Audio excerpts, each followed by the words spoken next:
어떤 분들은 뭐 기술주 거품을 얘기하면서 닷컴 버블과 유사하다. 이제 뭐 붕괴가 올 거다. 이렇게 이제 극단적으로 말씀하시는 분들도 좀 있는 것 같은데요. 제가 보는 관점에서는 위험한 수준, 붕괴 조짐, 이런 것까지는 지금 나타나고 있지 않은 것으로 보고 있고요. 과거의 좀 사례를 좀 살펴보다 보면은 지금 상황하고 딱 들어맞는 사례들은 제가 볼 때는 좀 보이지가 않아요. 예를 들면은 뭐 닷컴 버블하고 똑같다라고 얘기하는 케이스에서는 상당히 큰 차이점이 그때 당시에 어떤 인터넷 기업들, 그 닷컴 기업들은 사실 수익이 뒷받쳐주지 못했었죠. 근데 지금 이제 기술주들을 이끌고 있는 매그니피센트 세븐 주식들은 이미 이익을 만들어내고 있어요. 그리고 그 기반 하에서 이제 계속적인 이제 투자가 이루어지고 있고요. 그래서 결정적으로 좀 차이점이 있다라고 보여지고요. 그리고 이제 닷컴 버블이 이제 붕괴됐을 때의 이제 붕괴의 격발 요인은 금리 인상이었습니다. 근데 지금은 기조가 이제 금리 인하에 좀 가깝거든요.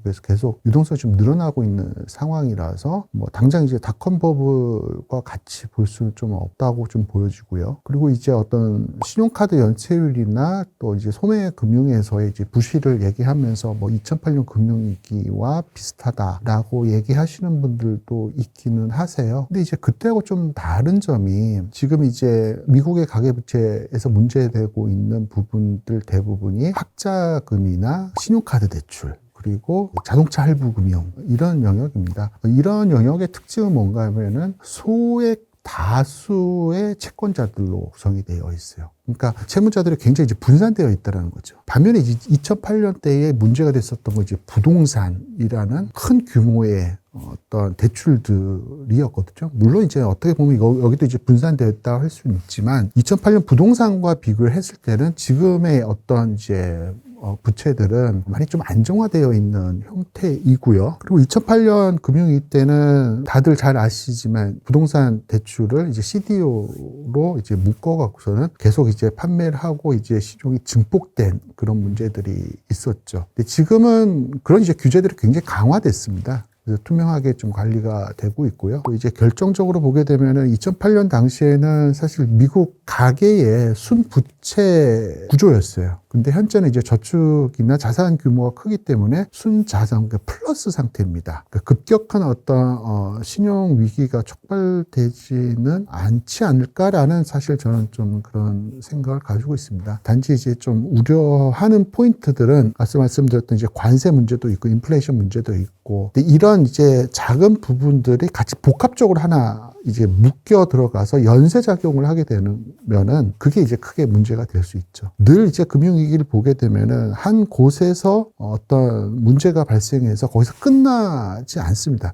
거기서 끝나는 경우에는 보통 이제 사전적으로 다 예방이 되죠. 하지만 그게 이제 어떻게 전염이 되고 전파가 되느냐가 굉장히 중요합니다. 그래서 이제 현재 문제되고 있는 점들이 어떤 경로를 타고 어떻게 이제 증폭되는지가 굉장히 좀 중요하다라고 좀 보여집니다. 위기는 누구도 모르게 정말 조용하게 다가옵니다. 그리고 우리가 그 위기 요인을 알았을 때는 이미 대처를 하거든요. 그래서 금융위기가 발생했을 때는 늘 모르는 곳에서 소리소문 없이 찾아와서 발생을 하거든요. 그래서 늘 이제 관심을 두고 지켜봐야 되고 그 경로가 어떻게 움직이는지를 주목해야 된다라고 저는 봅니다. 그러니까 지금 미국의 상업용 부동산 문제 얘기 많이 하고 있죠. 사실 국내 금융기관들도 미국의 해외 부동산 투자를 하면서 많이 어려움을 겪었기 때문에 이 부분에 대해서는 꾸준하게 이제 관심을 좀 많이 두고 있었던 부분이기도 하죠. 근데 이게 이제 출발점이 2020년 이제 코로나 위기 때부터 출발을 한 거죠. 그때 이제 재택근무가 일반화되면서 이제 공실률이 늘어나고 그다음에 이제 소상공인들 미국에 이제 어려움이 되면서 이제 어떤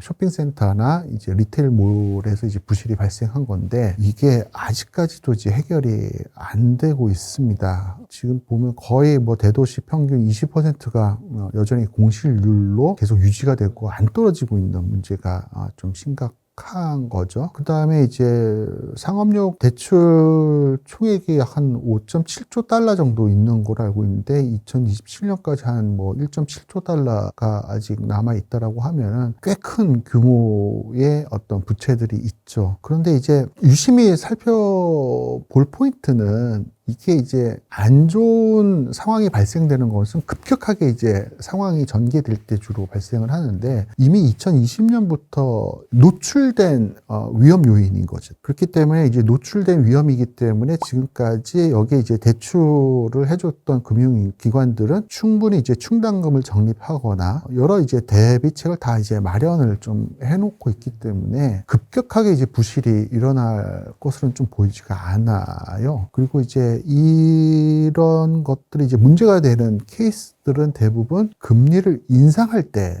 발생합니다. 2008년 서브프라임 위기의 촉발이 이제 부동산 경기 악화였는데 그 부동산 경기 악화를 가져왔던 게 바로 이제 금리의 인상이었습니다. 연준에서. 근데 지금은 잘 아시듯이 연준이 이제 금리를 인하하는 기조기 때문에 여기 이제 상업용 부동산이 급격하게 어떤 안 좋은 위기를 발생시킬 것으로 좀 보이지는 않는 것 같고요. 시간이 지나면서 점점 이제 해소가 되지 않을까. 연준이 이제 금리를 인하하는 것은 단기 금리에 영향을 주는데 결국 이제 부동산 시장의 안정화는 이제 장기 금리까지 내려와 주는 거가 이제 필요한데요. 그렇게 된다라고 보면 자연스럽게 시간이 지나면서 이제 해소되지 않을까 이렇게 보여집니다. 그리고 최근 들어서 이제 문제가 됐었던 지역은행 이슈, 그것 때문에 시장 충격도 하루 이틀 좀 있었죠. 그리고 JP모건의 다이먼드 회장 같은 경우에는 이제 바퀴벌레 얘기를 했었죠. 그러니까 바퀴벌레는 이제 한 마리가 아닐 거다. 바퀴벌레는 반드시 어딘가에 또 숨어서 나올 수 있다라고 하면서 극도의 어떤 긴장감을 가진 게 있었죠. 하지만 그 이후에 이제 계속 발표되는 이제 수치들 그리고 지역은행들의 어떤 실적들을 봤을 때는 아직까지 그 부실화는 그렇게 이제 심하지 않은 것으로 지금 아직까지는 나타나고 있습니다. 하지만 이것도 굉장히 좀 유의 있게 봐야 되는 부분입니다. 왜냐하면 미국의 어떤 가계부채가 굉장히 크기 때문에 가계부채가 과도하게 팽창되어 있는 상황에서 특정 어떤 은행에 문제가 발생을 한다라고 하면은 이게 이제 위기를 촉발하는 거죠. 그러니까 연쇄작용을 일으키는 거죠. 이런 것을 이제 금융 시장에서는 이제 피드백 루프가 그려진다라고 얘기를 하거든요. 한 요소가 다른 요소까지 피드백 루프를 그리면서 점점 증폭하는 현상, 이런 것들이 이제 발생을 할 수가 있기 때문에 이것도 역시 유의 깊게 봐야 되는 포인트이긴 합니다. 보통 이제 양극화라고 얘기를 하지 않습니까? 요즘에는 이제 K자형 경제, K자형 회복, K자형 성장, 이렇게 표현을 좀 합니다. 이게 K자가 이렇게 양갈래로 갈라져 있지 않습니까? 그래서 특정 영역은 이제 좋아지는데 특정 영역은 안 좋아지는 것을 이제 K자에 빗대어서 표현을 하는데요. 제 기억은 이게 2020년 코비드 위기 때 나왔던 것 같아요. 그때 어떤 이제 경제 지표들을 보게 되면은 정말 빠르게 금융시장은 회복을 했어요. 거의 한 6개월 만에 붕괴 직전 수준을 다 회복하고 지금까지도 꾸준히 이제 상승을 하고 있죠. 금융시장을 그렇게 움직였다는 거죠. 그런데 실물 경제는 어떠느냐? 그때 자영업자들 굉장히 어려웠지 않습니까? 아직도 어렵죠. 그리고 물가 문제 여전히 해결이 안 됐습니다. 그러니까 금융과 자산 쪽은 좋아지는데 실물 경제는 그리고 산업은 안 좋아지는 이런 K자형을 그린다라고 해서 K자형 경제인데 이것은 어떤 좋은 영역에서도 이제 섹터가 좀 달라지는 또 모습을 보이고 있습니다. 지금 예를 들어서 뭐 S&P 지수가 굉장히 계속 상승하고 좋다라고 하지만 사실 좋아지는 종목들은 별도로 있어요. 그러니까 하락하는 종목은 또 계속 하락하고 있고. 이런 그 기사들 많이 등장을 하죠. 주가는 오르는데 왜 내 주식은? 이것도 일종의 이제 K자형과 비슷하다라고 좀 보여지고 있거든요. 이게 이제 자본주의의 어떤 기본적인 속성이라고도 얘기를 할 수 있겠지만, 최근 들어서 이제 경제가 어려운데 시장은 좋다라고 이제 얘기 나오는 이제 근본적인 게 바로 이제 K자형 형태입니다. 그래서 결국에는 우리 일반인들은 이 부분을 생각을 좀 해볼 필요가 있는 것 같습니다. 우리가 이제 통상적으로 경제에서 재화와 융역 이렇게 표현을 많이 하지 않습니까? 그러니까 재화라는 것은 개인으로 보게 되면은 나의 자산입니다. 투자 자산. 이게 이제 주식이 될 수도 있고 부동산이 될 수도 있고 그 요즘 얘기하는 금이 될 수도 있습니다. 이게 자산입니다. 그러면은 저희의 용역이라고 하는 것은 바로 근로소득이죠. 또는 이제 사업을 운영하면서 만들어내는 사업소득입니다. 이 양자 간의 균형을 갖추는 것이 필요하다는 거죠. K자형 성장이나 K자형 경제의 기본 속성은 자산의 성장과 실 경제의 성장이 밸런스가 안 맞춰졌을 때 얘기를 하는 거거든요. 이 구조는 앞서 말씀드린 대로 자본시장의 기본적인 구조일 수도 있다. 그렇다고 하면 우리는 근로소득과 자산소득의 밸런스를 맞추는 것이 꼭 필요하고, 그랬을 때 이제 K자형 성장에서 뒤처지지 않는 길이 되지 않을까, 이렇게 생각을 합니다. 늘 저는 이제 생각하는 게 진짜 긴 호흡을 가지는 게 결국 성공하는 데 핵심이구나. 결국에는 잔파동에 휩쓸리는 게 우리의 자산을 훼손하는 결정적인 이유가 되는구나 라는 생각을 늘 했어요. 근데 여기서 제가 이제 말씀드리는 긴 호흡이라는 거는 뭐 1, 20년을 말씀드리는 거 아닙니다. 7, 80년을 말씀드리는 거예요. 우리는 지금 뭐 100세 시대에 살고 있다라고 하잖아요. 뭐 20세부터 사회생활을 한다라고 하면은 80년간 자산 관리해야 되거든요. 80년간 그러면은 향후 앞으로 어떤 일이 있을까? 사실 저도 모르죠.